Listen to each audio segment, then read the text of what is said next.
Hi, welcome back. Again, this is Edward Reformina, author of Sponsor More Downlines and Pinoy MLM Expose ebooks. I'm also the creator of Alpha Attraction Marketing. And gusto ko magpasalamat for watching video number 1. And gusto ko rin magpasalamat dun sa lahat ng mga nag-comment, sa lahat nag-post ng kanilang question, at sa lahat ng mga nag-click ng like button. Thank you so much sa inyo. And right now, andito ako ngayon sa Bangkok, Thailand. Kasama ko yung wife ko. We're just enjoying our free time together. And ito yung nagustuhan ko dito sa ating industry, dito sa network marketing industry, at dito sa mga strategies na gusto kong ituro sa iyo. Siguro, kung hindi dahil dito sa mga strategies na to, hindi ako magkakaroon ng maraming libreng oras, at hindi ko mapupuntahan yung mga lugar na gusto kong mapuntahan. And this is why I'm very, very passionate na maituro din sa iyo itong mga strategies na to, para ikaw mismo ay makuha mo yung mga resulta at yung success na gusto mo makuha. Okay, so again, welcome back to video number 2. Dito sa video na to, matututunan mo kung paano ka magkakaroon ng unlimited or tuloy-tuloy na supply ng mga qualified prospects or leads. Okay, alam ko kasi na isa sa mga problema nating mga Pinoy network marketers ay kaya maraming nag-fail sa kanilang business ay simple lang dahil nauubusan sila ng mga tao na pag-iintrodusan ng kanilang products at ng kanilang opportunity. Kaya nauubusan sila ng prospect. So dito sa video na to, matututunan mo kung paano ka magkakaroon ng tuloy-tuloy na supply ng mga qualified prospects or ng leads o bilang ng mga tao na pag-iintrodusan ng products at ng opportunity mo para tuloy-tuloy din yung magiging growth ng business mo. Pag tuloy-tuloy yung growth ng business mo, tuloy-tuloy din ang success ng business mo. So, huwag na natin patagalin pa, simulan na natin tong video training na to. Sa video number 1, ang mga pinag-usapan natin ay kung paano mo ilalagay ang offer mo sa harap ng mga interesadong tao at kung paano ka makakapag-build ng tiwala sa prospect mo by positioning yourself as an alpha. Pagkatapos mong magawa ang mga yon, ang susunod na kailangan mong matutunan ay kung paano mo i-convert ang mga prospect na yon into qualified leads. Basically, leads ay yung mga tao na pinatunayan sa sarili nila na may interest sila sa kung ano man ang ino-offer mo by requesting more information from you sa pamamagitan ng pagbigay nila sa iyo ng kanilang contact information. Magagawa mo ito sa pamamagitan ng lead capture pages at lead capture forms. Ang tawag dito sa strategy na to ay lead generation strategy. Simula nung matutunan ko ang strategy na to, nakakapag-generate na ako ngayon ng 50 to 100 plus qualified leads para sa business ko araw-araw. Ito yung screenshot ng mga qualified prospect at leads na nagagawa kong ma-generate kada araw gamit ang strategy na to. Kapag meron ka ng unlimited source ng mga qualified prospect or leads na humihingi sa'yo ng additional information tungkol or related sa kung ano man ang products or opportunity mo, masusolve mo yung problema na lack of quantity prospects o yung nauubusan ka ng mga taong mapag-aalok ka ng product at opportunity mo. Kapag may unlimited source ka na ng mga leads, hindi ka na rin mauubusan ng bilang ng mga tao na makakakita o ng papakitaan mo ng products at business presentation mo. Dati nung nagsisimula pa lang ako, ang isang paraan na naituro sa akin ng uplines ko para magkaroon ng mga prospect ay kausapin yung mga KKK ko o yung mga kamag-anak, kaibigan at kakilala ko. Ang problema, kailangan mong ma-realize na mabilis darating yung oras na mauubos din ang bilang ng mga kakilala mo. Karamihan ng mga networkers, kaya sila nababurnout at kaya sila nagkukwit ay dahil nauubusan lang sila ng taong kakausapin at pag-iintrodusan ng kanilang business or products. Posible nga na ang isang dahilan kung bakit mo pinapanood ang mga training videos na to ay dahil unti-unti ka nang nauubusan ng mga taong kakausapin at hindi mo na alam kung saan ka hahanap ng mga prospects. Kailangan mong maintindihan na ang pagkakaroon ng tuloy-tuloy na supply ng mga leads at prospects ay napakahalaga para sa business mo. Tingin mo, bakit lahat ng mga MLM at network marketing companies ay ine-encourage at minomotivate ang kanilang mga members na magdala ng mga tao sa office para manood ng business at product presentation? Ito ay dahil kahit anong klaseng business ay kailangan ng consistent flow ng mga new prospect at customers para magkaroon sila ng tuloy-tuloy na growth. Leads at prospect ay parang yung oxygen ng business mo. Hindi magsusurvive ang business mo kapag naubusan ka na ng prospect at leads. Ito na lang ang imaginein mo. Imagine nagtayo ka ng branch ng McDonald's. Tapos itinayo mo yung branch na yun sa tuktok ng bundok kung saan wala naman dumadaang mga tao. Tingin mo malulugi kaya yung McDo branch na yun? Saan ba natin madalas nakikita na nakatayo ang mga branch ng McDo? Di ba sa mga busy intersections kung saan may tuloy-tuloy na di ba? May mga tuloy-tuloy na dumadaang prospect at potential customers. Ganon din dyan sa business na ginagawa mo ngayon. Kailangan araw-araw ay tuloy-tuloy ang bilang ng mga taong nakakakita ng presentation at offers mo. Dahil kung hindi, babagal at posible pang mamatay ang growth ng business mo. Paano na lang ang gagawin mo kung limitado ka lang sa warm market mo o sa mga kakilala mo, sa mga tito, tita, ninong, ninang, ate, kuya mo? Kapag naalok mo na lahat ng mga kakilala mo, sino nang kakausapin mo? Para masolusyonan ang problemang lack of quantity prospect, kailangan mong matutunan kung paano ka makakapag-generate ng mga leads.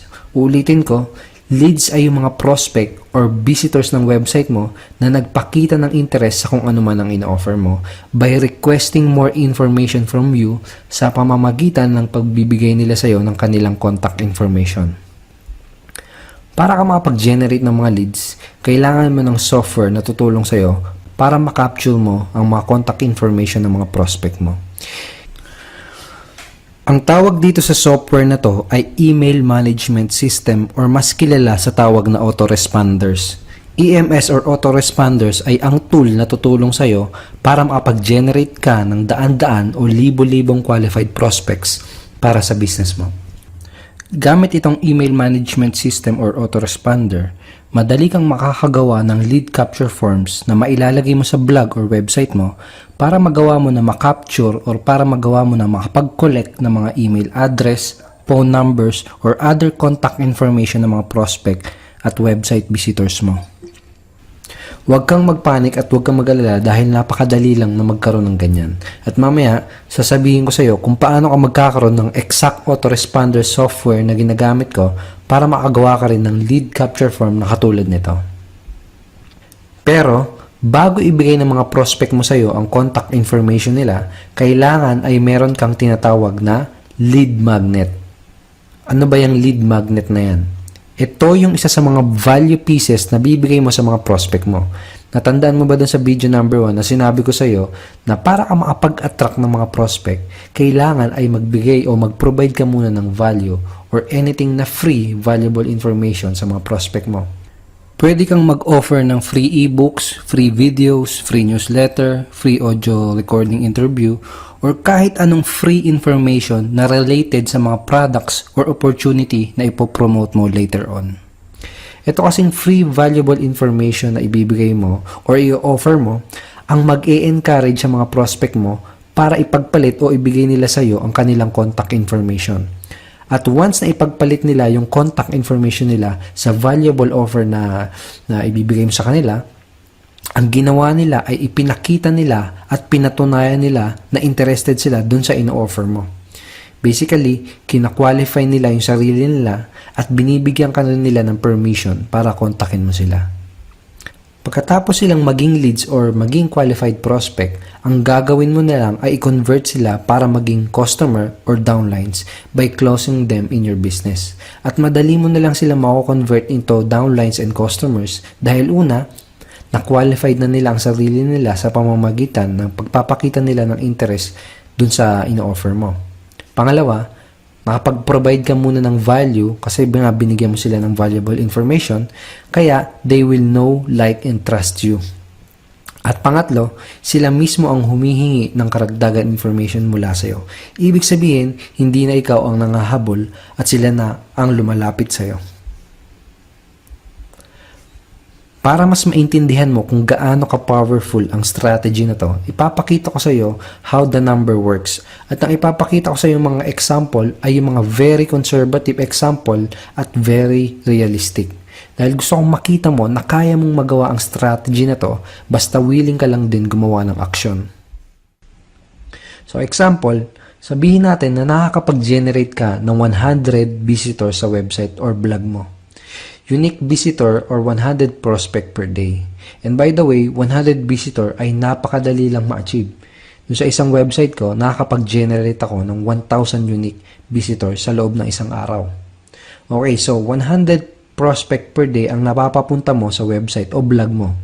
Tapos, sabihin natin na 30% ng 100 na prospect or visitor na yon ay nagbibigay sa'yo ng kanilang contact information at kina-qualify ang sarili nila at naging leads. So, 30% ng 100 is equals to 30 leads per day. Meron kang 30 leads na nag-generate araw-araw.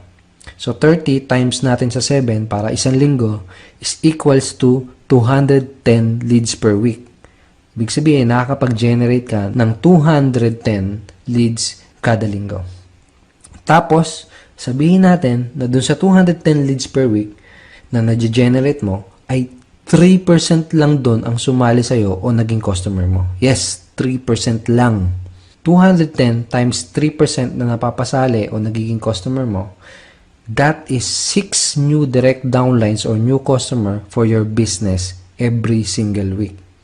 Okay? 6 new direct downlines every week or 27 new direct downlines or customer per month para sa business mo. Ngayon, tatanungin kita, 27 new downlines per month, okay na progress na ba yun para sa business mo? Sabihin natin na kalahati lang yan ang na-achieve mo. Sabihin natin na 13 new directs lang or 13 new customers lang per month ang na-achieve mo. Okay pa rin ba yun? Tapos, syempre, lahat ng mga new downlines mo ay tuturuan mo rin sila ng same strategy na ginagawa at natutunan mo. Sa palagay mo, mabilis kayang lalaki ang grupo mo? O sige, sabihin natin na 1/4 lang yan ang nagawa mo. Sabihin natin na 7 new downlines or new customers lang per month ang na-achieve mo. Okay pa rin ba yun? At uulitin ko, yung computation na in-example ko dito ay napakababa at napaka-conservative lang dahil ayokong mang-hype. Pero to give you an idea, yung isang website na ginawa ko ay nagko-convert ng 11%. Dito sa example na binigay ko sa iyo ay 3% lang. Ganito ka-powerful ang strategy na to. Kaya napaka-importante na mai-apply mo kagad ito sa business mo. Kaya kung sa tingin mo na nakausap mo na lahat ng mga kaibigan mo, kung tingin mo ay nauubusan ka na ng mga prospect, at kung gusto mong magkaroon ng tuloy-tuloy na supply ng mga leads para magkaroon din ng tuloy-tuloy na growth ng business mo, itong strategy na to ang makakasolve ng mga problema mo. Ang tawag dun sa software na ginagamit ko na tumutulong sa akin para makapag-generate ng leads ay GetResponse. This is a web-based software so hindi mo to kailangang i-install sa computer mo. Ang kailangan mo lang ay internet connection para magamit mo ang software na to. Mayroon link sa baba ng video na to na pwede mong puntahan para makagawa ka ng 30-day free trial sa GetResponse. Mamaya, pagkatapos mong panoorin ng video training na to, puntahan mo yung link na yan para makapag-register ka ng free trial sa GetResponse. And panoorin mo din yung mga video lesson dun sa website nila para kahit papano ay magkaroon ka ng kaunting idea kung paano ba gagamitin itong napaka-powerful na tool at software na to. Merong mga misconceptions ang ilang network marketers tungkol sa paggamit ng internet para mag-build ng MLM, network marketing o home-based business. Ang sabi ng iba, imposible daw na mag-build ng business gamit ang internet dahil impersonal approach daw to. Well, let me ask you something. Do you think na personal approach ang mamigay ka ng flyers sa mga taong hindi mo kakilala sa kalsada? Do you think it's personal na approach yung mangingidnap ka at sasabihin mo sa prospect mo na kainan yung pupuntahan nyo? Do you think it's personal approach yung kakausap ka ng mga taong hindi mo kakilala sa kalsada para alukin ng products at opportunity mo? Do you think personal approach yung pag-convince sa mga taong hindi naman interesado? At isa pa, sigurado naman na pamilyar ka sa mga social media site na tulad ng Facebook, Twitter at YouTube. Lahat ng sites na yan ay ginawa para mas mapabilis tayong makapag-communicate at para mas mabilis tayong makapag-build ng relationship sa isa't isa. Ngayon nga ay mas madalas na tayong nakikipag-usap at nakikipag-communicate sa Facebook kaysa sa totoong buhay. Maraming couples nga ngayon ang sa internet pa nga unang nagkakilala. Kaya walang makakapagsabi na it's impersonal kapag ginamit mo ang internet sa pag-build ng iyong network marketing business. Ang mga nagsasabi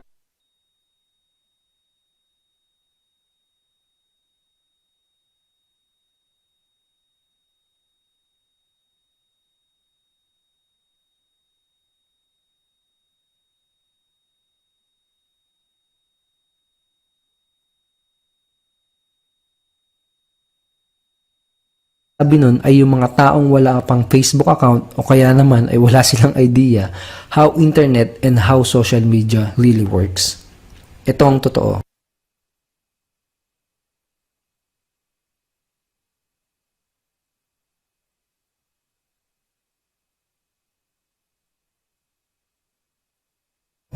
Internet is the most easiest, the most quickest, and the most powerful way to connect to people and to build relationships. Ang isa pang misconception ng iba tungkol sa paggamit ng internet sa kanilang business ay akala nila ay mahirap ang paggawa ng website, paggawa ng blog, at akala nila mahirap ang pag-set up ng mga lead capture form, etc. Akala nila mahirap i-implement ang mga strategy na to.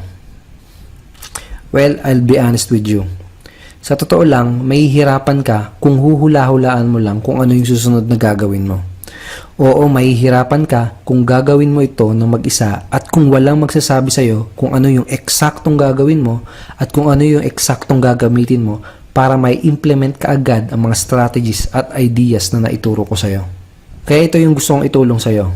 After 2 days, ipapadala ko sa'yo yung video number 3. At doon sa video number 3, malalaman mo kung paano ka magkakaroon ng access sa bagong online course na i-release ko. Itong online course na to ang makakapag-guide sa'yo kung paano mo madaling ma-apply at may implement lahat ng strategy na naituro ko sa'yo. Pero bago ko ikwento ang detalye ng course na to, I need to inform you first na itong course na to ay hindi magiging open para sa lahat at hindi ito magiging available ng matagal.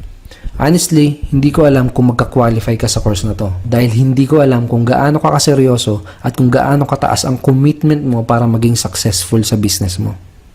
Makapasok ka man sa course na to o hindi, ito yung ilan sa mga kailangan mong matutunan para ma-apply mo ng tama sa business mo ang mga strategies at ideas na naituro ko sa'yo. Kailangan mong matutunan yung mga pinakamabilis na paraan kung paano mo maipuposisyon ang sarili mo na isang alpha. Merong mga psychological at emotional triggers tayo mga tao na nakaka-impluwensya sa atin para ma-attract sa iba at magdesisyon na bumili. Itong mga triggers na ito ang kailangan mong malaman para magawa mong makapag-attract ka agad ng mga pinaka-qualified at interesadong mga prospects na sasali sa iyo. Kailangan mo rin alamin kung sino ba yung mga best type of prospect para sa products at para sa opportunity mo. Para hindi ka makapag-aksaya ng oras sa kakahula kung sino ba ang mga tipo ng mga prospect na tatargetin mo. Kailangan mong matutunan kung paano mo gagamitin at ile-leverage ang mga internet tools at software para magawa mong maging semi-automated ang business mo. Yung tipong kahit natutulog ka o kaya ay kahit namamasyal ka kasama ang pamilya mo, ay may system na tumutulong sa iyo para mag-follow up, mag-build ng relationship at mag-promote ng opportunity mo ng sabay-sabay sa daan-daan o kahit na sa libo-libong mga prospects, 24 hours a day at 7 days a week. Ito yung tinatawag na tunay na leverage. Kailangan mong malaman kung ano yung tamang designs at templates ng website na gagamitin mo para sa business mo. Kailangan ang gagamitin o gagawin mo lang ay yung mga tested at effective na design para hindi masayang ang effort at oras mo. Marami na rin kasing mga networkers ngayon ang sinusubukan na gamitin ang internet sa kanilang business pero unfortunately, 97 to 99% sa kanila ay mga maling klase at maling design ng website ang ginagawa. Kailangan mong malaman kung paano mo gagamitin ang internet para magawa mo na mag-stand out at maging unique sa mata ng mga prospects mo. Para magawa mo na sayo at sayo lang sila sasali at wala ng iba. Lahat itong mga nabanggit ko, yan yung ilan sa mga matututunan mo kapag nakasama ka sa mga mag-e-enroll dito sa bagong online course na i-release ko. Last but not least, dito sa course na ito, ituturo ko rin sa iyo kung paano ka kikita ng additional passive income mula sa mga prospects na hindi sumali at hindi sasali sa opportunity mo. Seryoso ako. Ito yung screenshot ng PayPal history ko kung saan makikita mo yung mga monthly total sales na kinikita ko mula sa mga prospect na hindi sumali sa akin. Ilang buwan lang to pero umabot sa 531,644 pesos total sales mula sa mga prospects na hindi sumali sa business opportunity ko. May kilala ka bang ibang nagtuturo ng ganito? Kung gusto mong matutunan kung paano mo rin magagawa to, make sure na abangan mo yung video number 3 na ipapadala ko sa iyo. Okay, so I hope marami kang natutunan dito sa video number 2. At kung nagustuhan mo yung mga pinag-usapan natin dito sa video number 2, sigurado ako na mas magugustuhan mo yung pag-uusapan natin sa video number 3 na ipapadala ko sa iyo after 2 days. Okay? Dahil dun sa video number 3, malalaman mo kung paano ka magkakaroon ng access sa bagong online training course na i-release ko. Basically, dito sa online training course na to, matututunan mo kung paano mo i-apply step by step lahat ng mga ideas at strategies na pinag-usapan natin dito sa video number 1 at sa video number 2. Tuturo ko sa iyo ng mabuti kung paano mo i-apply sa business mo itong mga strategies na to. Kaya huwag mong kalilimutan na i-check ang email mo after 2 days dahil ipapadala ko sa iyo yung video number 3. Okay? Kung nagustuhan mo yung mga pinag-usapan natin dito, make sure na i-click mo yung like button sa baba ng video na to and make sure na mag-post ka rin ng comment at mag-post ka ng any question na gusto mong itanong sa akin. And I will try my best na sagutin yung question mo as soon as I can. So, go ahead, click like button below and post your comments. And I will see you in video number 3 after 2 days.